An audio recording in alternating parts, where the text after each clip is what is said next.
The morning light over Manhattan should have felt warm, but to Madeline Carter, it cut like ice. 7 months pregnant, one hand bracing her lower back, she stood outside the New York County Supreme Court with the kind of trembling breath a woman takes when she has already cried everything out. Her phone still held the last notification she wished she had never seen, an emailed receipt from the Plaza Hotel. Gavin Reed's name printed in bold, followed by a romantic package for two. Her husband, 2 floors above their penthouse apartment, he had spent the night with a woman half her age, wearing the perfume Maddie smelled on his collar 3 weeks ago.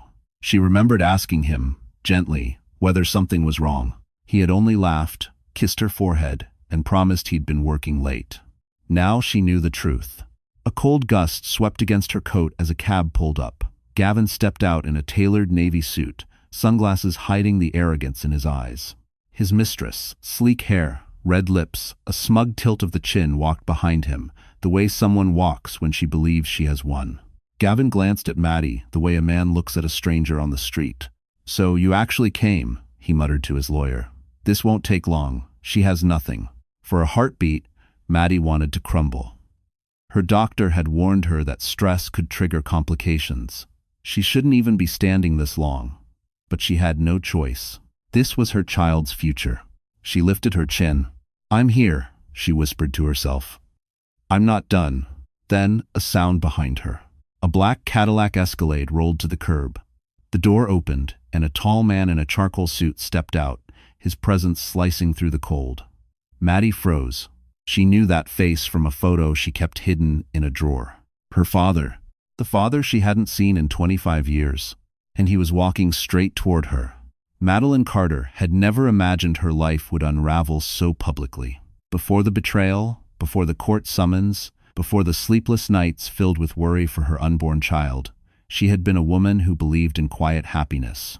She grew up in a small town in Ohio, raised by a foster family who meant well but kept their distance emotionally. They provided food and shelter, never affection. Maddie learned early that she would have to build her own warmth in the world. At 22, she moved to New York with nothing but 2 suitcases, a stack of community college credits, and a handwritten list of dreams folded inside her planner.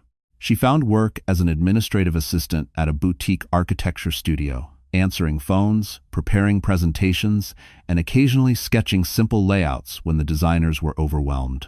Her coworkers adored her reliability, her calmness, and the way she remembered everyone's favorite coffee order. Gavin had walked into her life during a corporate partnership meeting his tech company hosted. Wearing a sharp gray suit and a smile polished enough for a magazine cover, he singled her out immediately. She remembered thinking he was out of her league, too rich, too brilliant, too worldly. But he'd pursued her with charm, expensive dinners, and promises of a life she'd never have to struggle for again.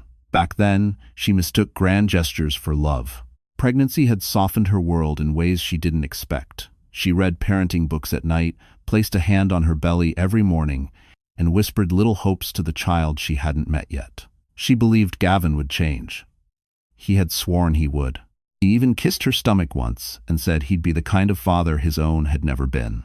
But promises are easy when no one holds you accountable.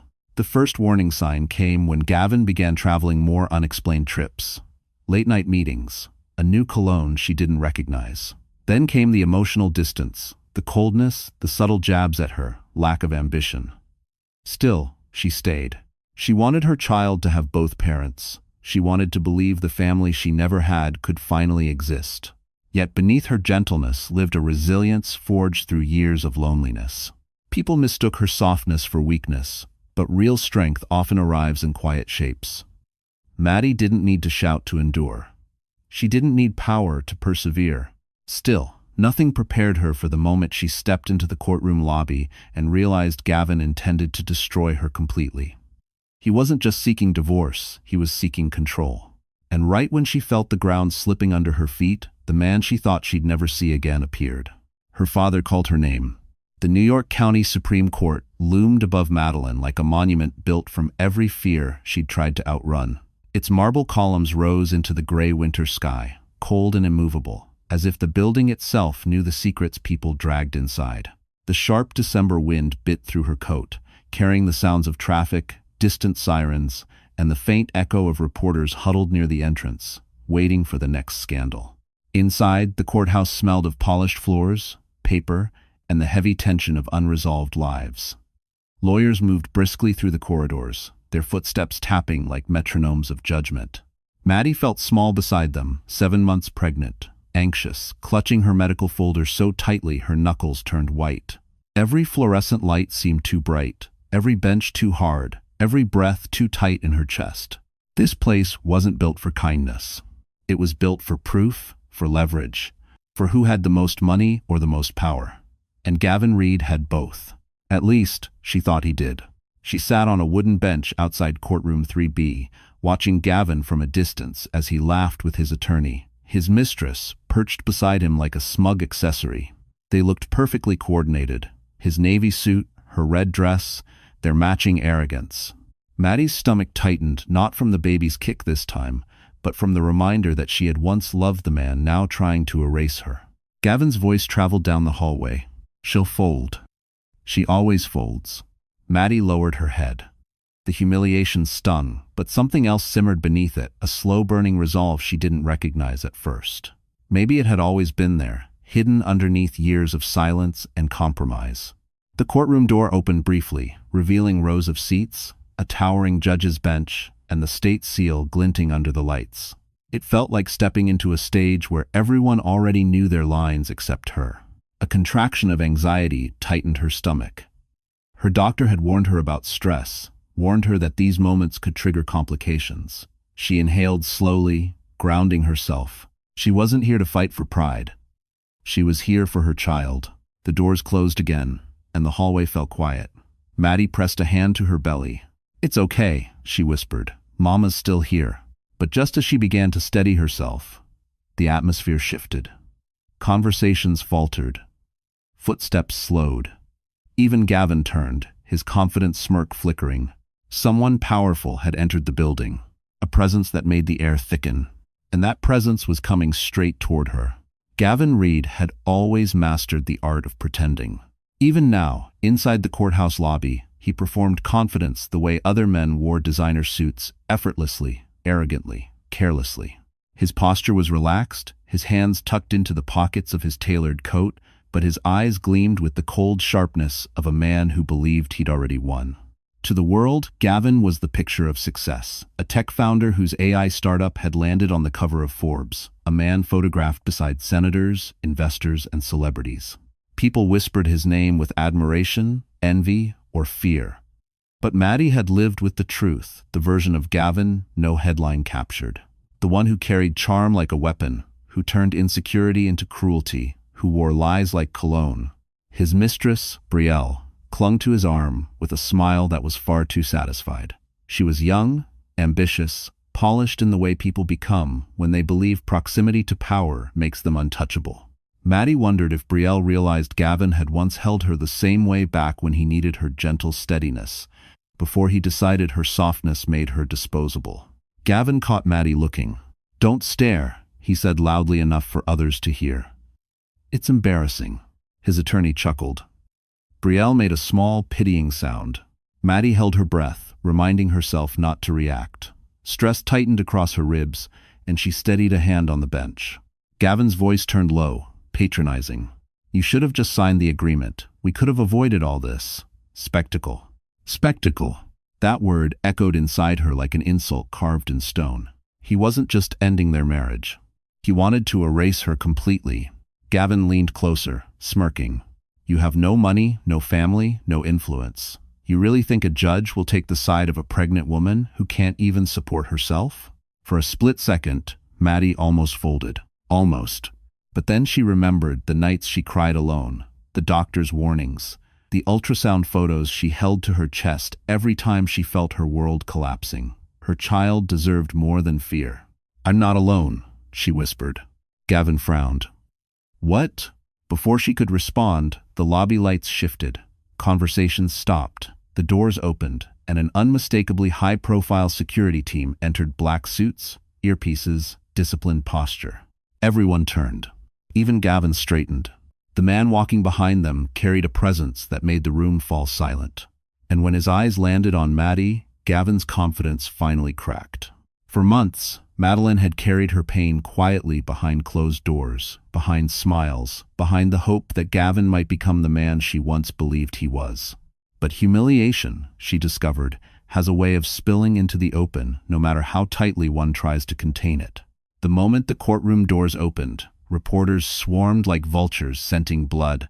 The flash of cameras illuminated every insecurity she carried. Her swollen ankles, her too pale face, the way she instinctively held her belly as if shielding her unborn child from the cruelty of the world. She had never been part of a public scandal. Gavin, however, thrived in it. He stepped forward with the smoothness of a practiced performer. His hands slid around Brielle's waist as he posed subtly but deliberately for the cameras. The message was clear. I've moved on. She's irrelevant. Brielle even angled her body to show off the diamond necklace Gavin had gifted her, one Maddie recognized from a catalog she once circled, hoping he'd remember her birthday. A reporter called out, "Mr. Reed, is it true you're seeking sole custody?" Another shouted, "Is it accurate that Mrs. Carter is financially unstable?" Gavin smirked, then shrugged dramatically. "I just want what's best for the baby." Maddie's throat tightened. The lie hit harder than any insult. He was the one who cheated. He was the one who spent company funds on secret trips. He was the one who abandoned her emotionally long before he abandoned her physically. But the cameras didn't know that. The world didn't know that. And Gavin intended to paint her as unfit before she ever stepped into the courtroom. He leaned toward her then, close enough that only she could hear his words. "Look at you," he whispered coldly, shaking, stressed. "That baby could come early at this rate. If you lose control in front of the judge, that's on you." She staggered back, one hand gripping the wall to steady herself. The edges of her vision pulsed with light. Stress, her doctor's warning, echoed loudly. Her baby kicked hard, as if sensing her fear. Brielle laughed softly. "Oh, honey," she said, feigning sympathy. "Maybe courts aren't the best place for someone in your condition." Her cheeks burned, her pulse raced. This was exactly what Gavin wanted to break her before the hearing even began. Then a sound cut through the chaos. Firm footsteps, deliberate, commanding. Security parted the crowd. Gasps rippled through the hallway. Gavin turned, confusion flickering across his face. Because the man walking toward them was someone even he couldn't afford to challenge. Madeline had always thought heartbreak was a private thing. Silent tears, quiet nights, whispered prayers into the dark.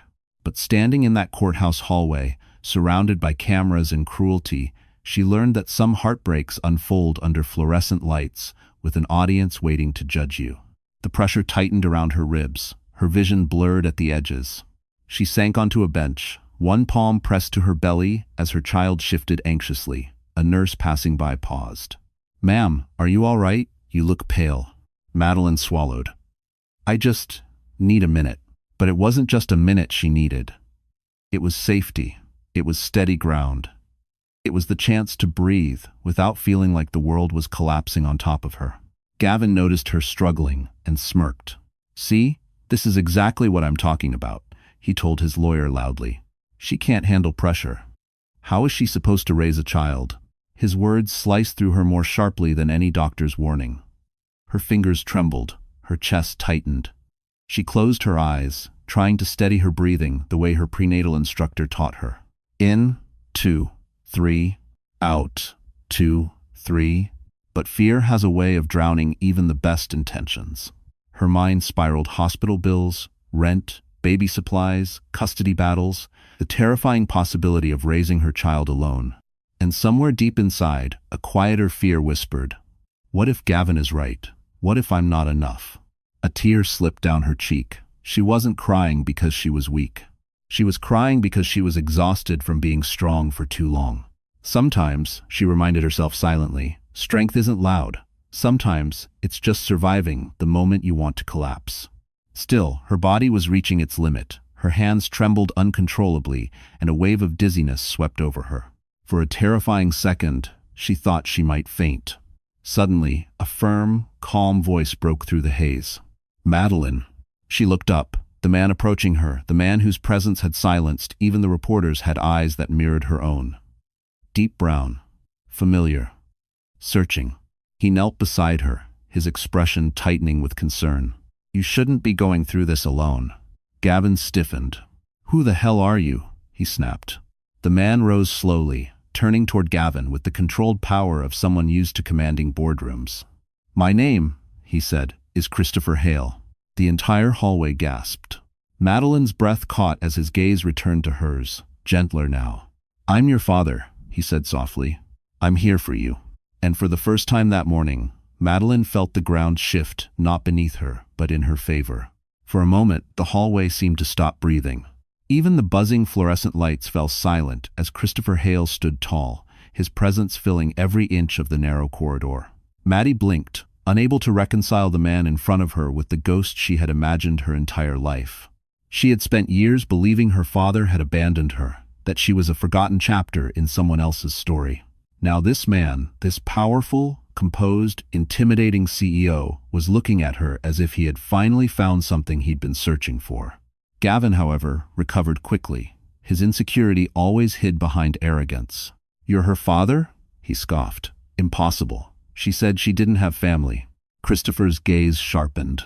She didn't have family, he replied coolly, because I failed her. That will not happen again. The firmness in his tone sent a ripple of unease through the crowd. Madeline's voice trembled. Why now, after all these years? He exhaled slowly, guilt flickering across his features. I've searched for you since the day I learned the truth. Your mother left without telling me she was pregnant. By the time I found her, she had passed. Maddie pressed a hand to her chest. She had never expected to hear her past spoken out loud in the middle of a courthouse hallway, but there it was raw and painful, yet strangely grounding. Gavin stepped forward, chest puffed. This doesn't change anything. You think walking in here like some corporate hero is going to impress a judge? She's unstable. She's overwhelmed. She can barely stand. Christopher moved smoothly between Gavin and Maddie, his protective instinct unmistakable. What I see, he said, is a woman who has carried everything alone. And what a judge will see is a mother who has been emotionally abused and financially cornered by a man who cannot control his ego. Murmurs spread instantly. Gavin flushed red. You don't know anything about us. Oh, Christopher replied calmly. I know more than you think. He lifted a document folder, thick, heavy, filled with tabs. Maddie's heart stumbled. What is that? Christopher rested a hand on her shoulder. Evidence, he said quietly. Months of it. Gavin's affairs, his financial misconduct, his misuse of corporate funds. Everything you were too loyal or too scared to uncover. The color drained from Gavin's face. Madeline felt the air shift again, but this time toward her. Why would you do this for me? She whispered. Christopher's voice softened in a way that shook her deeply. Because I failed you once, I won't fail you again. Then he turned toward the courtroom doors, signaling his security team. Come, Madeline, he said. Let's show him what real family looks like. And as the doors swung open, Gavin realized for the first time he might actually lose. For a moment, the hallway seemed to stop breathing. Even the buzzing fluorescent lights fell silent as Christopher Hale stood tall, his presence filling every inch of the narrow corridor. Maddie blinked, unable to reconcile the man in front of her with the ghost she had imagined her entire life. She had spent years believing her father had abandoned her, that she was a forgotten chapter in someone else's story. Now this man, this powerful, composed, intimidating CEO, was looking at her as if he had finally found something he'd been searching for. Gavin, however, recovered quickly. His insecurity always hid behind arrogance. You're her father? He scoffed. Impossible. She said she didn't have family. Christopher's gaze sharpened. She didn't have family, he replied coolly, because I failed her. That will not happen again. The firmness in his tone sent a ripple of unease through the crowd. Madeline's voice trembled. Why now, after all these years? He exhaled slowly, guilt flickering across his features. I've searched for you since the day I learned the truth. Your mother left without telling me she was pregnant. By the time I found her, she had passed. Maddie pressed a hand to her chest. She had never expected to hear her past spoken out loud in the middle of a courthouse hallway, but there it was raw and painful, yet strangely grounding. Gavin stepped forward, chest puffed. This doesn't change anything. You think walking in here like some corporate hero is going to impress a judge? She's unstable. She's overwhelmed. She can barely stand. Christopher moved smoothly between Gavin and Maddie, his protective instinct unmistakable. "What I see," he said, "is a woman who has carried everything alone. And what a judge will see is a mother who has been emotionally abused and financially cornered by a man who cannot control his ego." Murmurs spread instantly. Gavin flushed red. "You don't know anything about us." "Oh," Christopher replied calmly, "I know more than you think." He lifted a document folder, thick, heavy, filled with tabs. Maddie's heart stumbled. "What is that?" Christopher rested a hand on her shoulder. "Evidence," he said quietly. "Months of it. Gavin's affairs, his financial misconduct, his misuse of corporate funds. Everything you were too loyal or too scared to uncover." The color drained from Gavin's face. Madeline felt the air shift again, but this time toward her. "Why would you do this for me?" she whispered. Christopher's voice softened in a way that shook her deeply. "Because I failed you once. I won't fail you again." Then he turned toward the courtroom doors, signaling his security team. "Come, Madeline," he said. "Let's show him what real family looks like." And as the doors swung open, Gavin realized for the first time he might actually lose. The courtroom door closed behind Madeline, swallowing her in a world of polished wood, stern faces, and air thick with judgment. For a woman already stretched thin emotionally, physically, each step toward the plaintiff's table felt like wading through cement. Her legs trembled, her breath shortened, and a dull pressure tightened across her lower stomach. She tried to hide it, to mask the fear rising through her chest, but her body betrayed her exhaustion. Christopher took the seat beside her, his presence calm and grounding. Yet even with him near, she felt the weight of every year she had faced alone. Trauma had a memory, and today it was louder than ever. Across the aisle sat Gavin, lounging back like a man waiting for room service. Brielle whispered something in his ear, and he laughed loud, on purpose, meant for Maddie. His attorney shuffled papers dramatically, as if preparing the performance of a lifetime. "Just breathe," Christopher murmured. Madeline nodded, but her pulse kept racing. She wasn't afraid of losing Gavin. She was afraid of losing her child because of him. The stress, the humiliation, the uncertainty. Her doctor's warnings rang louder than the judge's gavel. Her hands shook so violently she had to grip the table to steady them. Gavin's lawyer rose first, painting Maddie as fragile, financially incapable, emotionally unstable. He spoke as if she were not 5 feet away, as if she were an object, an inconvenience. Something inside her cracked, not from his words, from the realization that she had allowed him to treat her like this for far too long. Sometimes, she reminded herself inwardly, the lowest moment isn't your destruction, it's your awakening. But awakening didn't erase fear. A sharp cramp hit her. She inhaled sharply, one hand flying to her belly. Christopher instantly leaned in. "Maddie? What's wrong?" "I'm fine," she lied, though a second wave of pain pulsed through her, fiercer this time. The judge paused. "Mrs. Carter, are you unwell?" Gavin smirked. Her emotions get the best of her. They always do. Madeline's vision blurred. The lights felt too bright, sounds too loud. She blinked hard, trying to focus on the seal above the judge's bench. "Not now. Please, not now." Her heartbeat thudded in her ears. Her skin turned clammy. A third cramp radiated downward, sharp and deep, unlike anything she had felt before. Christopher stood, panic breaking through his businesslike mask. "Your Honor, something is wrong." The room erupted into whispers. Gavin looked annoyed. Brielle looked bored. But the judge leaned forward, eyes narrowing. "Mrs. Carter, do you need medical attention?" Madeline opened her mouth, and then her knees buckled. The courtroom gasped as Madeline began to collapse. Madeline didn't remember the exact moment her knees hit the floor. 1 second she was gripping the table, and the next, the world tilted sideways. Voices blurred together, gasps. A judge calling for order, chairs scraping across the hardwood floor. Strong arms caught her before she fell completely. Christopher's voice trembled, barely controlled. "Maddie, sweetheart, stay with me. Look at me." End quote. Her vision sharpened, just enough to see Gavin roll his eyes. "For God's sake," he muttered. "Is she seriously pulling this now?" That sentence alone shattered whatever remained of the illusion that he had ever loved her.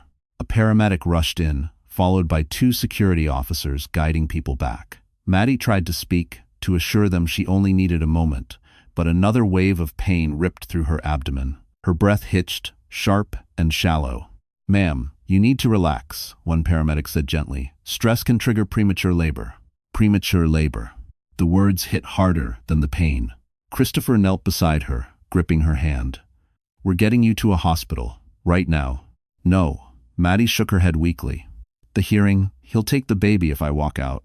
The fear in her voice cracked something deep inside him. "You focus on breathing. I'll handle him." Gavin scoffed. "Handle me? You show up one day and think you're relevant?" Christopher rose slowly, dangerously slowly. "Relevant?" he repeated. "Let me make this very clear." He pulled a thick white envelope from his briefcase and placed it on the judge's bench. "These," he announced, "are court-sealed documents confirming I have filed an emergency petition for guardianship support on Madeline's behalf. And," he added, voice like steel, "I am prepared to assume full financial responsibility for her and her child." Gasps echoed through the room. Gavin paled. "You what?" The judge flipped through the papers, brows lifting. "This changes things significantly, Mr. Reed," Christopher continued, unflinching. "It also includes evidence showing Gavin Reed knowingly placed Madeline under extreme emotional distress during a high-risk pregnancy, which, Your Honor, constitutes grounds for immediate custody reconsideration." Gavin's bravado cracked. "This is ridiculous." But Brielle sprang to her feet. "Actually," she said suddenly, voice trembling, "there's more." Everyone froze. Maddie blinked, trying to understand. Brielle looked between Gavin, the judge, and the entire courtroom. "I didn't know how bad it was," she whispered. "But Gavin, he told me, if Madeline didn't cooperate, he would force her into a psychiatric evaluation to make her lose custody." The room erupted. Even the judge's gavel couldn't silence the shock. Christopher turned to Maddie, fury in his eyes but protective, not at her. "Maddie," he said low, urgent, "we're leaving. You're not staying here one more minute." He helped her onto the stretcher, guiding her out of the courtroom as Gavin shouted behind them. But before the doors closed, the judge stood sharply, calling Gavin Reed's name with a tone that promised consequences he could no longer escape. The ride to the hospital felt like drifting between two worlds, one where fear clawed at Madeline's chest, and another where something fierce and long buried began to rise inside her. The sirens wailed softly above her, the lights flickering against the ambulance ceiling like fragments of a life she was fighting to protect. Christopher sat beside her, his hand steady on her arm. "You're safe," he said softly. "I'm here now. You're not facing this alone anymore." She swallowed hard. The words struck something deep, something hollow that had existed for years.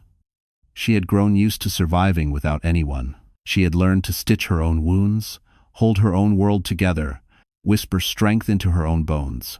Having someone step in now, especially him, felt foreign and fragile. "Is the baby okay?" she whispered. The paramedic smiled reassuringly. "Heartbeat is strong, but you need rest and zero stress.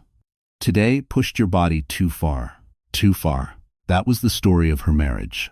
At the hospital, after stabilizing her vitals and administering fluids, the doctor finally left them alone. The quiet settled around her like a blanket, warm but uncertain. She stared at her hands, still trembling slightly, and for the first time, she allowed herself to feel everything she had been pushing down. Years of dismissal, months of betrayal, days of fear. She let the tears fall, not because she was weak, but because she had survived. Christopher took the chair beside her bed. "Madeline, I can't change the past, but I will spend the rest of my life making up for it. You deserved a father. You deserved protection. Why does no?" She looked at him through watery eyes. "Why did you keep searching for me?" "Because losing you was the greatest regret of my life," he replied, voice cracking. "And because every story deserves a chance to start over, even mine." His sincerity unraveled her. For so long she'd believed she was unwanted, unseen. Yet here he was, shattering every lie she had been raised to believe. Sometimes, she realized quietly, life doesn't give you the people you want. It gives you the people you need, right when the world tries to break you. A soft knock interrupted the moment. A nurse stepped inside. "Miss Carter, someone is here to see you." Madeline frowned. "Christopher's the only one But the nurse shook her head. "No, this isn't a family member. It's someone else." Christopher stiffened. "Who is it?" The nurse hesitated. He says he knows what Gavin did because he used to work for him. Madeline's pulse quickened, and when the door opened, the man who stepped inside carried a truth that would flip the entire custody case upside down. The man who entered the hospital room did not carry the swagger of someone seeking attention. He moved quietly, almost apologetically, his eyes lowered until they reached Madeline's. Then he straightened his posture respectfully, cautiously, like someone approaching a wounded lioness who could still tear him apart. "Miss Carter," he said, voice low, "my name is Aaron Blake. I used to be Gavin's project manager." Christopher watched him like a hawk, arms crossed, ready to intercept any threat. Madeline simply nodded, exhaustion still weighing on her, but curiosity forcing her to stay alert. Aaron rubbed the back of his neck. "I know coming here may seem strange, but I couldn't sit back anymore, not after what I saw today." "What exactly did you see?" Christopher asked, his tone controlled but edged with warning. Aaron swallowed. "I saw a man trying to destroy a woman who doesn't deserve it. And I saw the same tactics he used inside the company to manipulate, to control, to silence people who questioned him." Madeline's stomach tightened. Silence them how? Aaron hesitated, then met her eyes. "Gavin paid employees to lie about you. He instructed the PR team to prepare a narrative about your emotional instability. And he planned to leak medical records claiming you were unfit to parent." Her breath caught. That wasn't just cruelty, that was calculated malice. Christopher's jaw clenched. "You have proof?" Aaron nodded, pulling out a flash drive. "Emails, voice recordings, financial trails, everything. I made copies before I resigned. Gavin doesn't know I have them." Madeline pressed a hand to her chest, overwhelmed. "Why? Why help me?" Aaron's expression softened with something that looked almost like guilt. "Because I stayed quiet too long. I watched him ruin careers. I watched him use people. And when I saw you collapse in court today..." He paused, voice cracking slightly. "I realized staying silent made me no better than him." Madeline blinked back tears, not from fear this time, but from something she had rarely felt, being believed. Sometimes, she thought, salvation comes from the people who once walked beside your enemy. Christopher stepped forward and accepted the flash drive. "This will end him." Aaron nodded. "There's more. Gavin has been hiding funds offshore. Fraud. Enough to trigger a federal investigation. I can testify." Christopher's eyes lit with something fierce and protective. "Mr. Blake, you may have just saved my daughter's future." But Aaron wasn't finished. "One more thing," he said quietly, "and it's about Brielle." Madeline's heart skipped. Aaron exhaled shakily, lowering his voice. "She's not who Gavin thinks she is, and she's about to flip everything upside down." End quote. At that moment, the hospital door swung open, and Brielle herself stepped inside. Brielle stood in the doorway, her face drained of the confidence she wielded like a blade in the courtroom hallway. Without the expensive coat, without Gavin gripping her waist like a trophy, she looked smaller human, even. Her eyes flicked from Aaron to Madeline to Christopher, and for the first time, there was no arrogance in her posture, only fear. Aaron stiffened. "You shouldn't be here. If you haven't seven breast." "I know," Brielle whispered. Her voice trembled so softly, Maddie barely recognized it as the same woman who mocked her only hours earlier. "But I needed to talk to her." She stepped further inside, hands twisting nervously. "Maddie, I'm sorry." The words seemed to freeze the air. "Sorry?" Brielle inhaled shakily. "I never meant to hurt you. Not at first. I didn't even know Gavin was married. He told me he was separated. Said you were unstable. That he was trying to protect the baby from you." Her voice cracked. "He lies so easily it sounds like the truth." Madeline said nothing. She didn't trust her voice yet. Christopher remained on guard. "What do you want, Miss Turner?" "That's just it," Brielle croaked. "My real name isn't Brielle Turner." She reached into her purse and handed Christopher a worn ID card. Aaron's eyes widened. "You're undercover," she finished. "With the Financial Crimes Bureau." A silence so sharp it felt like glass filled the room. Madeline blinked in disbelief. "You? You're an agent?" Brielle nodded. "Gavin has been under investigation for nearly a year. Fraud, embezzlement, offshore, laundering, you name it. I was assigned to get close to him, but I didn't know about you. Not until it was too late." She swallowed hard. And once I realized who he really was and what he was planning to do to you, I couldn't stay quiet. It doesn't minus. Aaron let out a stunned breath. So everything, him showing you off, the jewelry, the trips, evidence, Brielle whispered. All collected, all documented. And now that he's panicking, he's becoming sloppy, dangerous. She turned to Madeline, eyes brimming. He said he would destroy you if you tried to fight him. He said he would take your baby out of spite. Madeline felt her breath catch. The pain, the fear, the betrayal, it all twisted into something sharper, stronger. But he can't, Brielle added quickly. Not anymore, not after what happened today. My supervisors know everything. The judge will be notified. Madeline stared at her, stunned. Sometimes, life delivers justice from the most unexpected hands.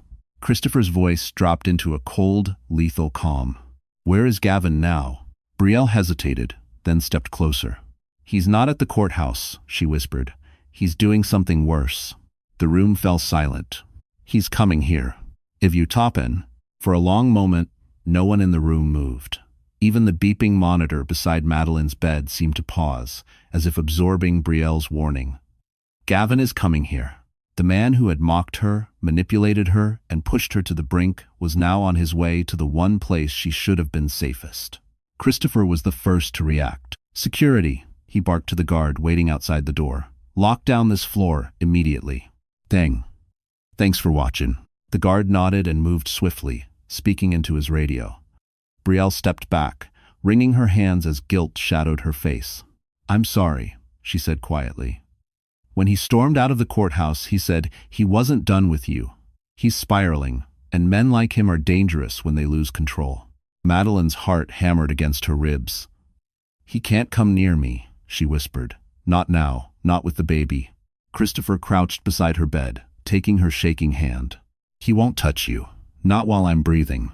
But fear had a memory, and Gavin had taught it well. The months of gaslighting, the pressure, the belittling, it all rose inside her like a shadow trying to swallow her whole. Aaron stepped forward. He's not thinking logically anymore. He knows the investigation is closing in. If he loses you, the company, and his image all in one day, he'll snap. Brielle nodded grimly. He already has. Nober. Madeline felt tears sting her eyes, not of weakness, but of exhaustion. She was tired of being hunted by a man who claimed to love her. Tired of being afraid of someone she once trusted with her whole life. And yet, somewhere beneath the fear, something steadier flickered. He won't win, she whispered. Not this time. Christopher's eyes softened. That's my girl. Suddenly, the overhead speaker crackled. Code Amber. Unauthorized individual on the maternity floor. Security in pursuit. I'm for one. Everyone froze. Madeline's breath caught. He's here. Brielle's face went white. We need to move her now.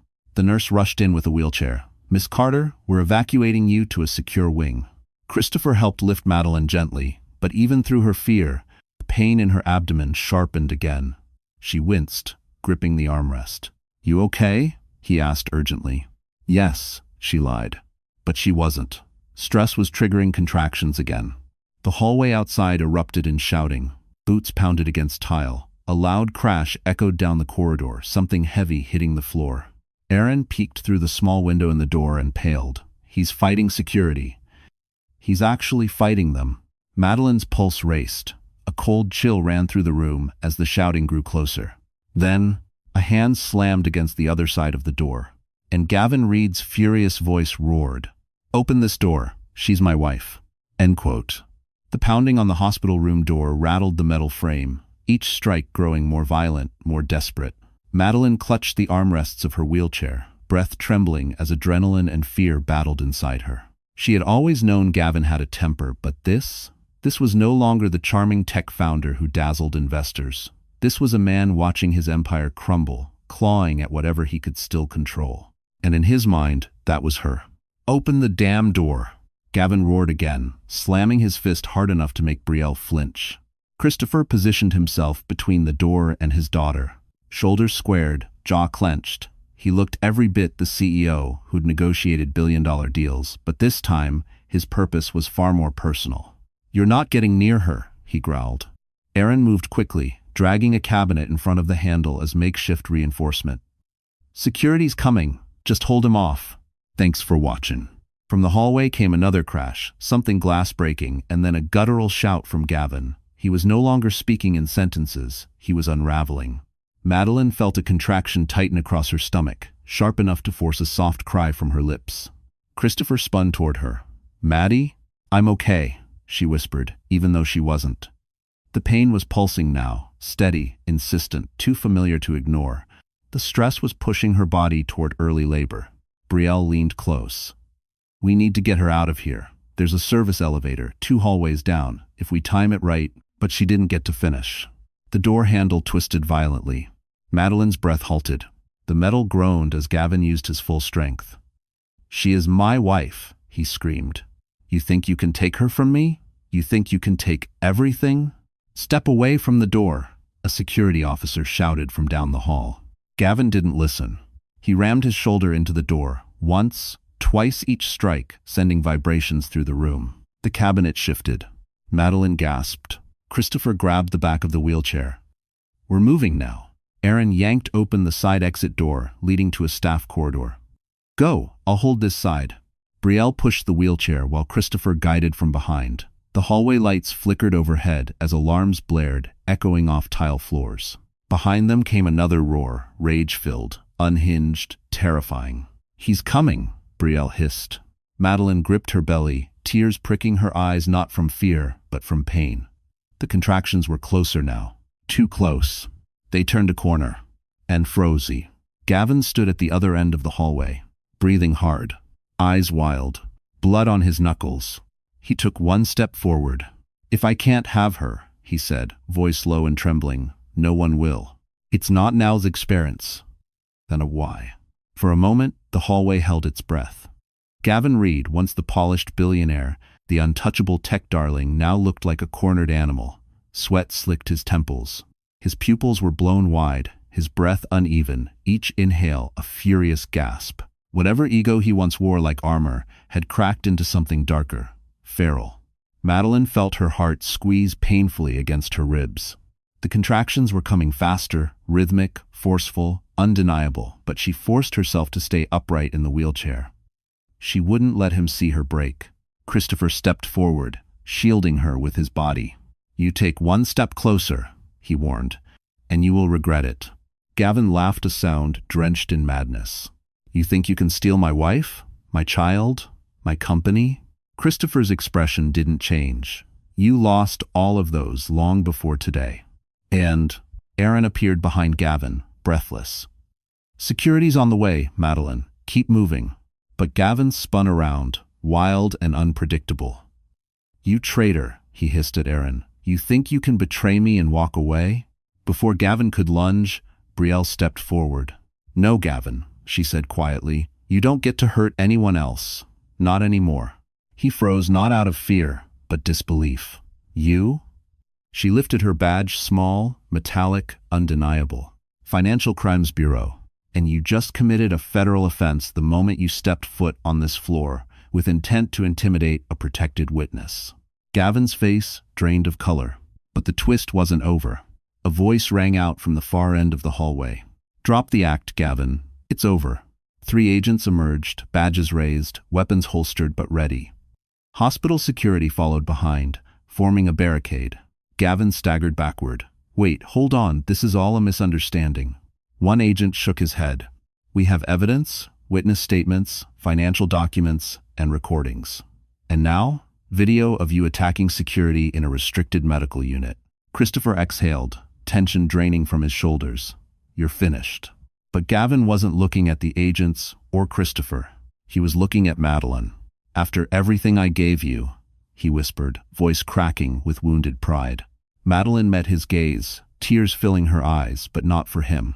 "For everything you took," she said softly, "I survived, and I'm done surviving you." The agents closed in. Gavin screamed a raw, broken sound and lunged one last time. Straight toward Madeline. Time fractured. Christopher moved. Aaron moved. Brielle shouted, but the agent closest to Gavin reacted first. A single decisive motion, his arm locked around Gavin's shoulders, slamming him to the ground with controlled force. Handcuffs snapped shut. And for the first time, Gavin Reed could not get up. The hallway fell silent. Then Madeline inhaled sharply. Her water broke. "Christopher," she whispered, eyes widening. "The baby's coming." The moment Madeline whispered that the baby was coming, everything shifted. Fear no longer belonged to Gavin Reed, or courtrooms, or evidence folders. Fear became visceral, physical, wrapped around the most precious heartbeat growing inside her. "Get a delivery team in here now," a nurse shouted as the hallway erupted into urgent movement. Christopher tightened his grip on the wheelchair handles. "I've got you, sweetheart. Just breathe." But breathing was suddenly the hardest thing in the world. A contraction ripped through her, sharp and overwhelming, forcing a cry from her throat. Sweat gathered along her hairline as her vision wavered. "It's too early," she gasped. "It's too soon." "No," Christopher whispered, leaning close. "He's just ready to meet you, and you are ready to meet him." They rushed her through the hospital corridor, the alarms fading behind them, Gavin's screams growing distant as agents dragged him away. For the first time in months, the danger wasn't outside, it was inside her body, demanding everything she had left. Inside the delivery room, lights glared down. Doctors moved with practiced urgency. "Baby's heart rate is stable," one announced. "But she's in active labor. Let's move." End quote. Madeline clung to the rails of the bed, her breath coming in sharp bursts. Fear clawed at her, fear of losing control, of losing her child, of failing before she had the chance to start over. Christopher held her hand steady, grounding. "I'm right here. I'm not leaving." Another contraction hit, stronger than the last. She cried out, pressing her forehead into the pillow. A nurse stroked her shoulder. "You've got this, honey. You're stronger than you think." Madeline shook her head. "No, I'm not." Christopher squeezed her hand. "Yes, you are. You survived things most people never could. This is the part where you rise." Her tears poured freely now, not from fear alone, but from the overwhelming truth of those words. Strength wasn't the absence of pain. Strength was choosing to push through it. Hours blurred. Pain, breathing, pushing, trembling, praying. Every ounce of her energy poured into bringing a tiny new life into the world. And then, a cry. Small, sharp, perfect. The doctor smiled. "It's a boy." Madeline collapsed back onto the pillows, sobs breaking free as they laid her son on her chest. His warmth, his weight, his miracle existence, everything she had endured, every betrayal, every wound felt like it had led to this moment. "He's beautiful," Christopher whispered, voice breaking as he touched his grandson's tiny hand. Madeline kissed the newborn's forehead. "Welcome, baby. Mama's here." Doesn't T94A. But the moment of peace lasted only seconds. A nurse hurried back inside, breathless. "Miss Carter, the judge has called an emergency hearing." Madeline looked up, stunned. "They're ready to rule on custody tonight." The words "emergency hearing" hit Madeline with the same force as a contraction. She clutched her newborn son protectively, heart pounding as nurses exchanged nervous glances.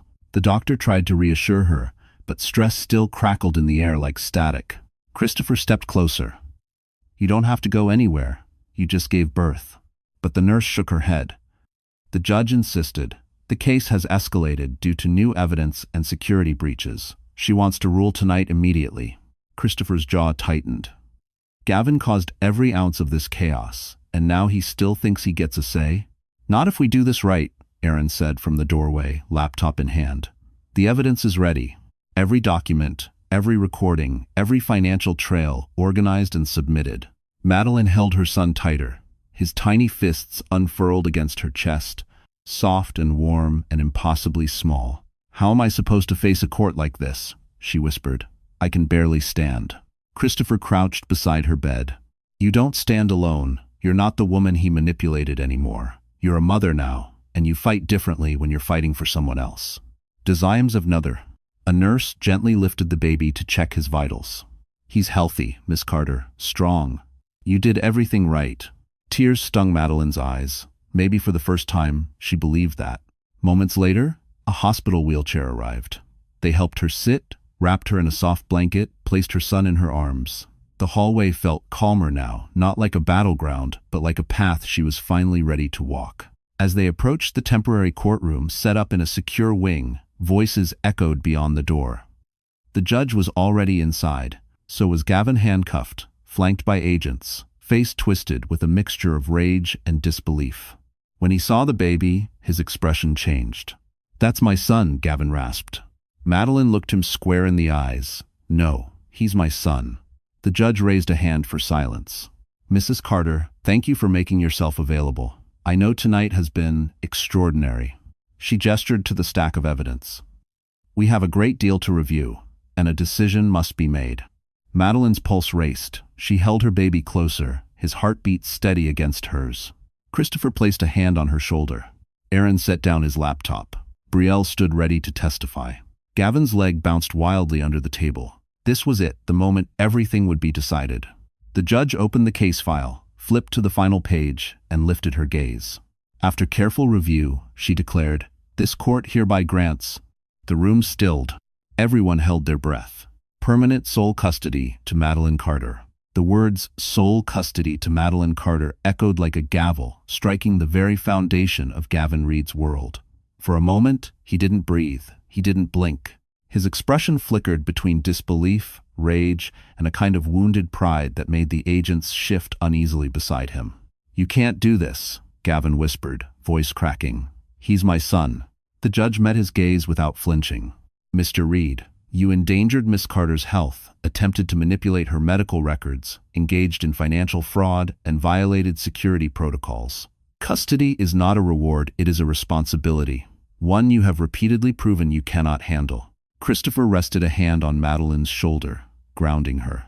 Her newborn's tiny heartbeat pulsed against her chest, warm and steady, more powerful than any ruling. Aaron stepped forward, clearing his throat. "For the record, Your Honor, all digital evidence has been verified. The flash drive contains replicated files from Gavin Reed's private server. I am prepared to testify." "And I," Brielle added, badge glinting under fluorescent lights, "am submitting full documentation from the Financial Crimes Bureau. Mr. Reed's indictment is ready." "Thanks, Foresh." Gavin's face crumpled. "You set me up," he spat at Brielle. "No," she replied calmly. "You set yourself up. I simply recorded it." The judge signaled to the agents. "Take him." Suddenly, Gavin lunged not toward Madeline, but toward the judge's bench, as if he could tear the ruling from her hands.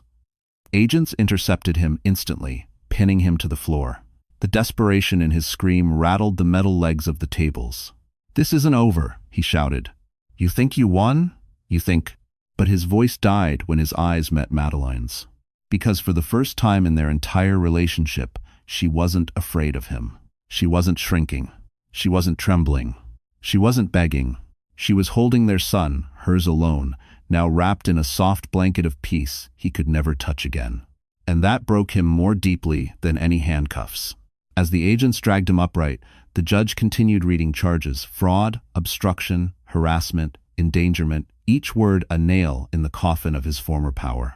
Madeline watched with a strange blend of relief and sorrow.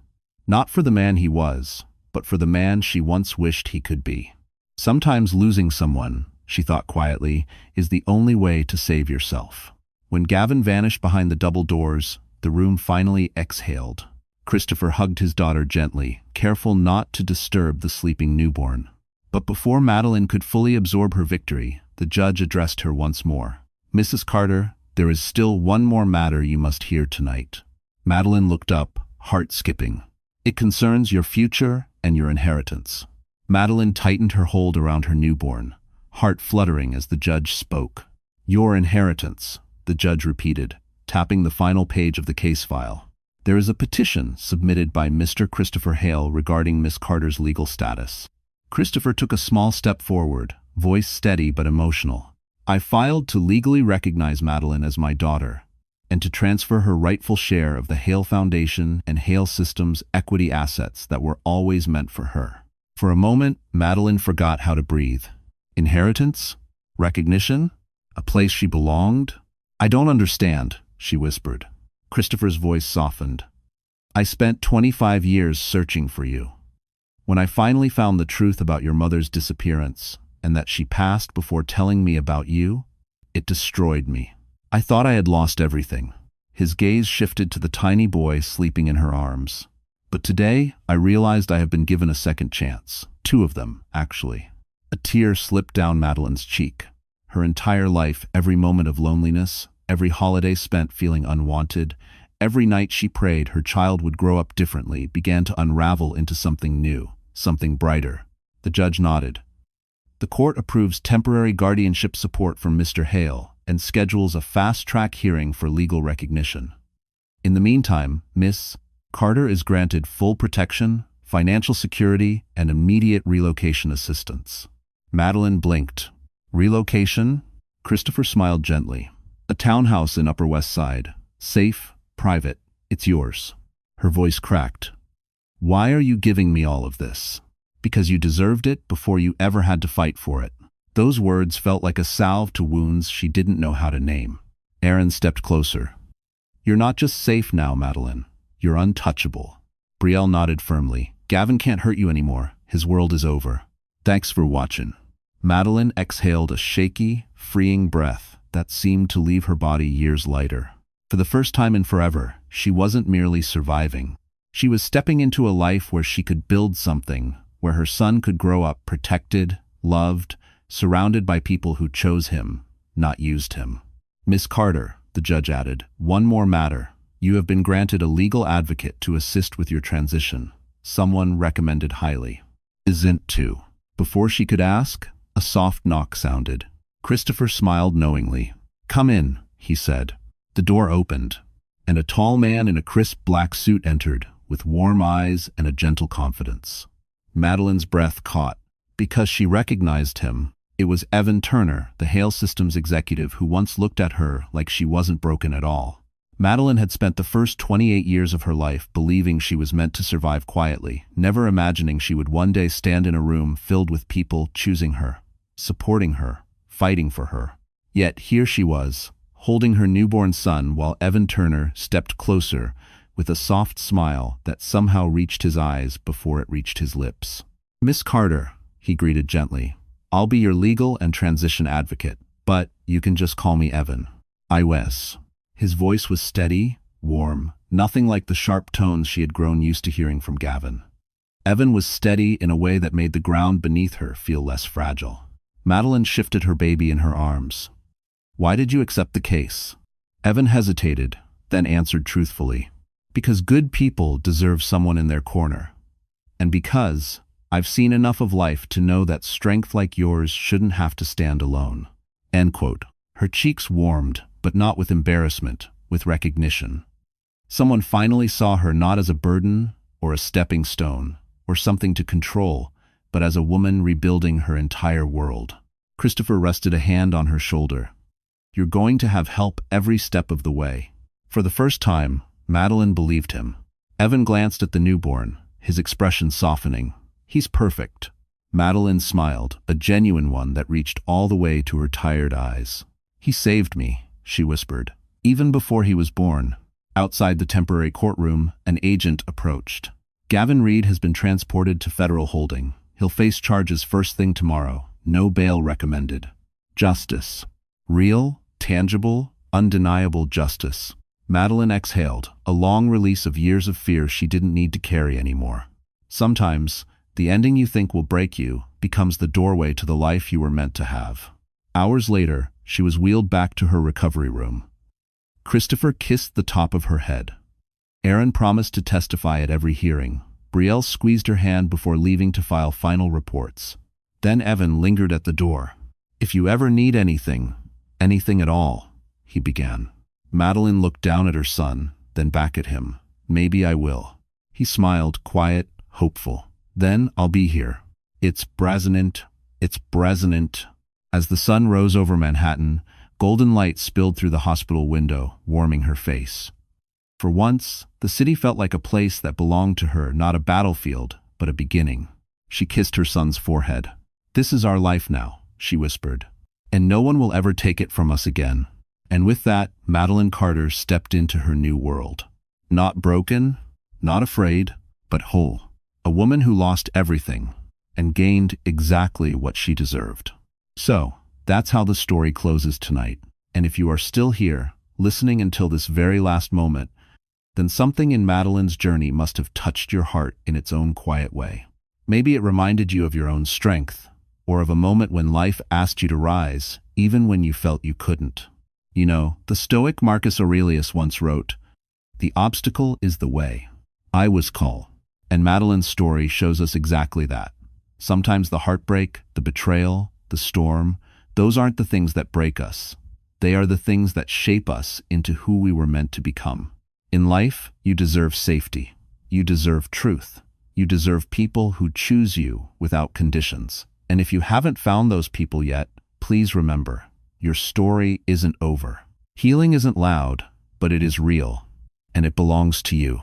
If tonight's story gave you even a small spark of hope, then I invite you, our wonderful friend watching right now, to like the video, share it with someone who may need it, and subscribe so you don't miss the next journey we take together. You matter, and your next chapter can be brighter than you imagine.